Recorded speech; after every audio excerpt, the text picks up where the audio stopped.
ओम। भाग 3 भाग 4 स्वार्धद्विघटिके पञ्चक्रमेण वूदयन्ति च क्रमादेकैकनाड्यं च तत्त्वानां पृथ्वीगुद्भव अहोरात्रस्य मध्ये तु गेया द्वादशसङ्क्रमः वृषकर्कटकन्यामृगमीनानिशाकरे मेषसिंहोचकुम्भश्च तुलामिथुनं धनम् उदये दक्षिणे केशवाशुभं विनिर्णतेष्टपूर्वतो चन्द्रो भावनं पश्चिम दक्षिणदशनाड्यपसर्दन गच्छिम पश्चिम वामाचारपर्वतं गच्छिम पूर्वोत्तरपरिपथं तस्य गतो मनस्ननिवृत्ते। पांचों तत्व स्वर की ढाई घड़ी में क्रम से उदय होते हैं और एक एक में पांचों तत्व उदय होते रहते हैं। एक रात में 12 संक्रांति होती है। उनमें वृष, कर्क, कन्या, वृश्चिक, मकर, मीन ये चंद्रमा की रात्रि हैं। मेष, सिंह, कुंभ, तुला, मिथुन, धन से सूर्य रात्रि है। यदि दक्षिण स्वर में उदय हो तो शुभ है या अशुभ है ऐसा निर्णय कर लेना चाहिए। उत्तर और पूर्व दिशा में चंद्रमा होता है और पश्चिम तथा दक्षिण दिशा में सूर्य होता है। इसलिए यदि दक्षिण नाड़ी चल रही है तो पश्चिम और दक्षिण में नहीं जाना चाहिए। बाईं नाड़ी चलती हो तो पूर्व तथा उत्तर में नहीं जाने पर शत्रु का डर होता है, साथ ही जाने वाला पीछे नहीं लौटता है ऐसी आशंका रहती है। तस्मात् तत्र गंतव्य बुद्धे सरहितेषिभिः तदा तत्र तु संयाते मृत्युरेण संशय शुक्लपक्ष द्वितीयामृगवैति चंद्रमा दृश्यते लाभदपुंसमोसं सुखे प्रजायते सूर्योदय यदा सूर्यश्चन्द्रोदये भवेत् सिद्ध्यन्ति सर्वकार्याणि दिव्यरात्रिगत्यन्ति चन्द्रकाले तदा सूर्यश्चन्द्रोदये भवति उद्वेगकलोहानुसभासं सर्वनिवार्यते सूर्यश्वन् प्रवदन्ति विद्याज्ञानमयं श्वासन युक्तं प्रभाकाले मृत्यु स्यात्। अर्थात इसलिए सबका हित चाहने वाले बुद्धिमानों को उस दिशा में नहीं जाना चाहिए। जाने पर मृत्यु होती है, इसमें संदेह नहीं। शुक्ल पक्ष को द्वितीया को सूर्य स्वर में यदि चंद्र स्वर चले तो वह मनुष्य को लाभदायक सुख और शांति देने वाला होता है। सूर्योदय होने पर सूर्य स्वर चले और चंद्रोदय के समय चंद्र स्वर चलता है तो उस दिन किए हुए सब काम सिद्ध होते हैं। चंद्रोदय के समय यदि सूर्य स्वर चले और सूर्योदय के समय यदि चंद्र स्वर चले तो अशुभ, उद्वेग, कलह और हानि करने वाला होता है। इसलिए शुभ कर्म न करें। सूर्य स्वर चलने पर कठिन से कठिन ज्ञान भी सरलता से आ जाता है और चंद्र स्वर में सरल से सरल ज्ञान भी प्राप्त नहीं होता है। यदा प्रत्युषकाले विपरीतोद्यो भवेत् चंद्रस्थाने वर्त्यरविस्थाने च चंद्रमा प्रथम द्विगंधर्महानि च द्वितीय तृतीयगमने प्रोक्त विष्णाशं चतुर्थक पंचमे राजषष्ठवर्तनाशनं सप्तम व्याधिकाने अष्टदश स्मृत्यकाले त्रिदिन्यष्टं विपरीतं यदा वे तदा दुष्टं प्रोक्तं किंचित् शोभनं प्रातमध्य संयकाले दिवाकर तदा नित्यं जयला विपरीतं दुखम। अर्थात इसके विपरीत लक्षण हैं। यदि प्रातः से ही स्वर उदय हो, जैसे सूर्य के स्थान में चंद्र और चंद्र के स्थान में सूर्य हो तो शुभ है। पहले में मन का उद्वेग, दूसरे में धन की हानि और तीसरे में गमन और चौथे में इच्छित वस्तु का नाश हो जाता है। 5 में राज्य का नाश, 6 में समस्त संपत्ति का नाश, 7 में रोग और दुख और 8 में मृत्यु हो जाती है। अगर 8 दिन तक हर समय विपरीत स्वर चलता रहे तो अशुभ फल देने वाला होता है। यदि कुछ समय ही रहे तो अशुभ फल वाला होता है। प्रातः काल और मध्याह्न काल में यदि चंद्र स्वर चले और सायंकाल में सूर्य स्वर चले तो सदा विजय और लाभ मिलती है। इसके विपरीत चलने पर दुख देने वाला होता है। वामे वा दक्षिणे वापि यत्र संक्रमित शिव कृत्वा तत्पाद यात्रा भवति सिद्धा चंद्र संपद कार्योरपिस्तु विषम सदा पूर्णपादं पुष्यकृतं यात्रा भवति सिद्ध्या चंद्रचार्य चतुष्पदे पंचादित्य भास्करे एवं जगन् श्रेष्ठं साधेते भुवं त्रयं यत्रांगवते वायुस्तमकरस्थलं समस्त सुखं लभते वंचितं फलम् परदत्ते च ग्राह्यं गृहीत गण्यं चपि यदंगेवत नाड़िग्राह्यं तेन कराघृणः।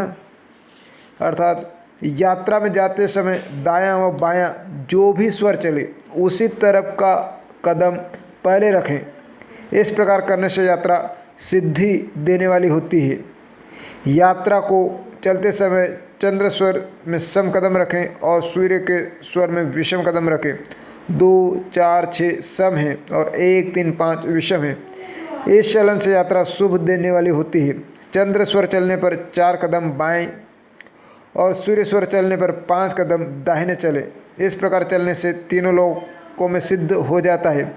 सोकर उठने पर जो स्वर चलता हो उसी हाथ की हथेली से मुंह का स्पर्श करके उठे तो मनचाहा फल मिलता है। घर से निकलते समय जो स्वर चलता हो उसी स्वर वाले हाथ से कोई वस्तु देनी या लेनी चाहिए।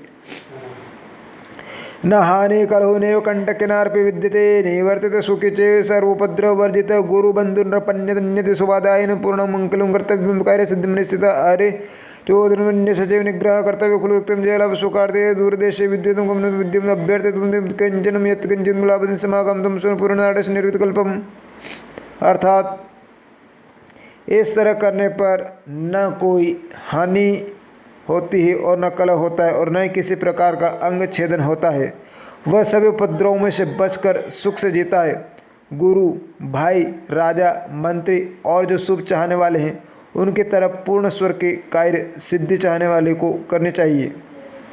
शत्रु, चोर और कर्ज देने वाले को वश में करना चाहें तो खाली विपरीत स्वर में करना चाहिए। इस तरह से सुख चाहने वाले जय लाभ प्राप्त करते हैं। यदि दूर की यात्रा करनी होवे तो चंद्र स्वर में करें, यदि समीप की यात्रा करनी होवे तो सूर्य स्वर में करें, ऐसा विद्वान लोग कहे हैं। लाभ आदि की प्राप्ति के लिए जो कुछ पहले कहा है वह नाड़ी के पूर्ण स्वरूप में ही होता है।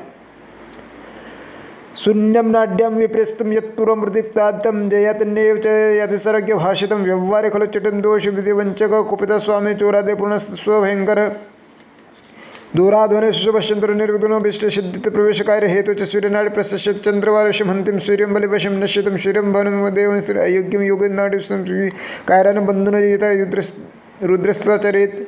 अर्थात पहले कहे अनुसार यदि शून्य नाड़ी चलती हो तो विपरीत फल देता है। यह भगवान का कहा हुआ वचन सत्य ही होता है। व्यवहार में दुष्ट पुरुष के चटन में मूर्ख तथा ठगों में चोर आदि में पूर्ण स्वर भयंकर होते हैं।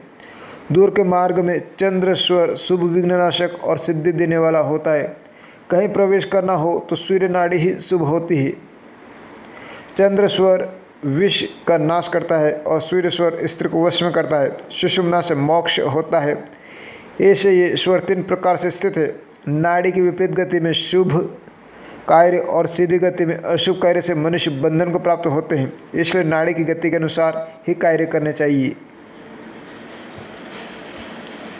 शुभन्या शुभ कार्याणि क्रियन्ते ऋषिं यदा तदा कार्यानुरोधन कार्यनाड़ी प्रचालनम स्थिर कर्मणि अलंकार दुराद्ये गमने तथा आश्रम धर्म प्रसादे वस्तुन संग्रह पिचित वापी कुप्तडागत प्रतिष्ठम संदेव यात्रा दाने विवाच वस्त्र अलंकार भूषण शांति पौष्टिकम च दिव्य दृश्यानि स्वामी दर्शन मित्र वाणिज्य कर्ण संग्रह गृह प्रवेश कृष्य च बीज वापन शुभ कर्म संध्या च निर्गम च शुभ शशि। शुभ कार्य जो दिन रात किया जाता है उसकी सफलता के लिए उसी नाड़ी का संचालन करना चाहिए। स्थिरता के काम में, अलंकार में, दूरी की यात्रा में, आश्रम में, बड़े महल बनाने में, वस्तु संग्रह में, बावड़ुआ तालाब खुदवाने में, देव मंदिर की प्रतिष्ठा में, यात्रा में, दान में, विवाह में, सुंदर वस्त्र अलंकार आभूषण, शांति के कार्य में, दिव्य औषधि तथा रसायन में, अपने स्वामी के दर्शन में, मित्रता में, व्यापार में, अन्न संग्रह में, गृह प्रवेश में, सेवा में, खेती में, बीज बोने में, शुभ कर्म में चंद्र स्वर वाली नाड़ी शुभ होती है। उपरोक्त सभी कार्यों के मूर्त देखने की अपेक्षा चंद्र नाड़ी से भी काम करेंगे तो भी सिद्धि की संभावना रहती है। ओम